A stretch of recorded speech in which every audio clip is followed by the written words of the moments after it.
Oke, teman-teman semua.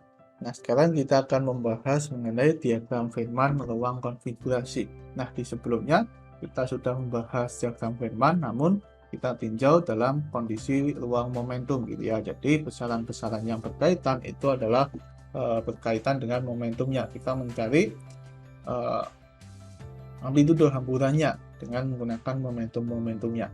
Nah, jadi di sini kita nggak bisa mencari amplitudo hamburannya ya dengan menggunakan diagram Feynman ruang konfigurasi ini. Namun, di menggunakan diagram Feynman ruang konfigurasi ini, kita memiliki keuntungan bahwa kita bisa mencari semua kemungkinan interaksi antara eh,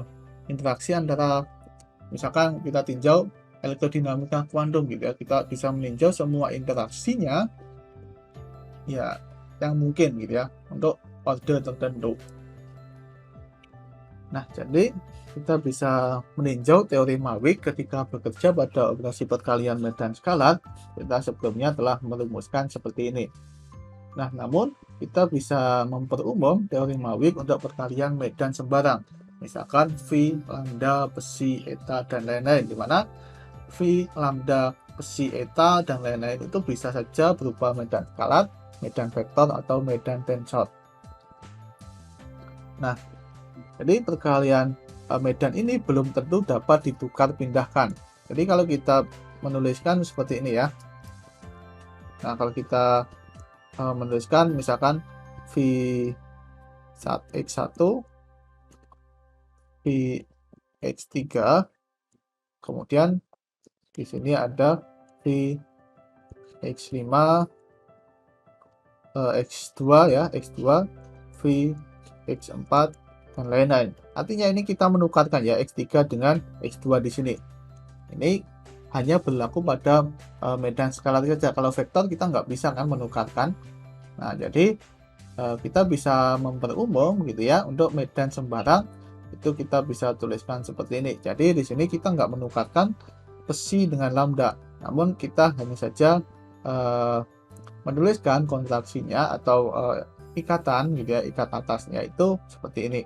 Jadi langsung dari V ke besi gitu. Jadi X1 ke X3. Nggak perlu kita menukarkan ini tadi lambda dengan besi. Begitu pula untuk suku-suku yang lain.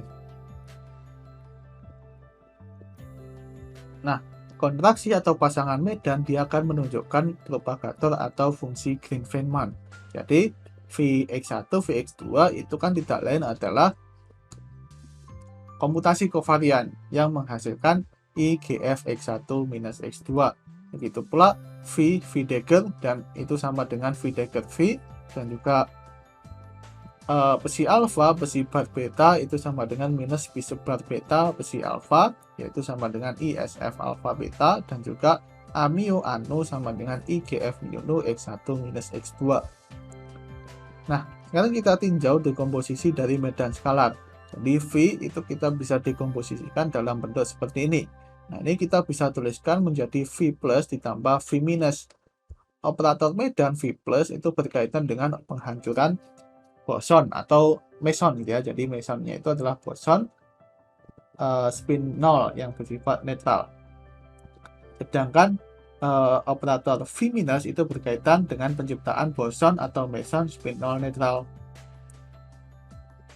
Nah, sekarang kita tinjau dekomposisi medan skalar kompleks. Jadi, V itu kita bisa dekomposisikan dalam suku seperti ini. Begitu pula kita bisa tuliskan menjadi V plus dan juga ditambah dengan V minus. Nah, V Dagger kita bisa dekomposisikan dalam bentuk V Dagger plus dan V Dagger minus. Nah, operator V plus itu berkaitan dengan penghancuran boson atau meson spin 0 bermuatan. Sedangkan operator V minus itu berkaitan dengan penciptaan anti boson atau anti meson spin 0 bermuatan. Karena berkaitan dengan operator A dan B Dagger gitu ya. Nah, operator medan V Dagger plus itu berkaitan dengan penghancuran anti boson atau anti meson spin 0 bermuatan. Sedangkan operator V Dagger minus itu berkaitan dengan penciptaan boson atau meson spin 0 bermuatan, karena ini berkaitan dengan B dan juga Dagger. Nah, sekarang kita tinjau dekomposisi dari medan Dirac. Jadi besi kita nyatakan seperti ini kita bisa tuliskan menjadi besi plus ditambah besi minus. Begitu pula besi bar seperti ini, itu kita bisa nyatakan dalam besi bar plus dan besi bar minus. Nah, operator besi plus itu berkaitan dengan penghancuran fermion spin setengah, sedangkan operator besi minus itu berkaitan dengan penciptaan antifermion spin setengah. Nah, operator besi bar plus itu berkaitan dengan penghancuran antifermion spin setengah, sedangkan operator besi bar minus itu berkaitan dengan penciptaan fermion spin setengah, gitu ya. Karena ini berkaitan dengan C, D dagger, D dan juga C dagger. Nah, sekarang kita tinjau dekomposisi medan elektromagnet. Jadi A itu kita bisa nyatakan dalam A plus dan juga A minus. Nah, operator A plus itu berkaitan dengan penghancuran foton dan operator A minus itu berkaitan dengan penciptaan foton, gitu ya. Karena ini berkaitan dengan operator A dan A dagger. Nah, jadi secara umum kita bisa menggambarkan, gitu ya, bahwa Ke plus itu menyatakan partikel eksternal yang akan hancur pada X, ya, Ke plus X. Nah, jadi di sini Ke-nya itu bisa berupa medan skalar, medan Dirac, atau medan elektromagnetik.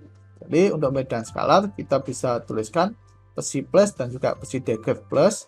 Nah, ini kita ini adalah sebuah meson atau anti meson yang akan hancur ke titik X, gitu ya. Jadi secara eksternal dia bergerak menuju titik X dan hancur di sana. Nah, kemudian di sini Ke plus itu adalah sebuah fermion yang menuju ke titik X dan hancur pada titik X.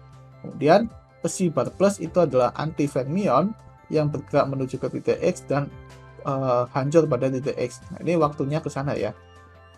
Nah, kemudian di sini A plus itu adalah foton yang bergerak menuju ke titik X dan dia akan hancur di titik X. Nah, kemudian operator Ke minus X itu menyatakan partikel eksternal yang telah tercipta pada X. Jadi di sini itu meson atau anti meson yang tercipta di X. Ini seperti ini. Kemudian di sini adalah fermion yang tercipta pada X dan dia bergerak. Ini adalah Ke bar minus. Kemudian di sini adalah positon anti fermion yang tercipta di X dan bergerak, gitu ya. Kemudian di sini adalah foton yang tercipta di X. Nah, propagator I delta F X minus Y itu menyatakan partikel internal yang tercipta pada X2 dan bergerak sehingga hancur pada X1. Jadi ini misalkan X1 minus X2. Jadi dia tercipta di X2 dan bergerak menuju X1 dan hancur di sana. Mana I delta F itu bisa IGF mu nu atau ISF mu nu, gitu ya. Jadi ini adalah propagator meson. Ini X2, ini X1. Dia tercipta di X2, kemudian terpropagasi ke X1, kemudian hancur di X1. Kemudian ini adalah propagator fermion. Ini adalah propagator anti fermion dan ini itu adalah propagator foton. Gitu.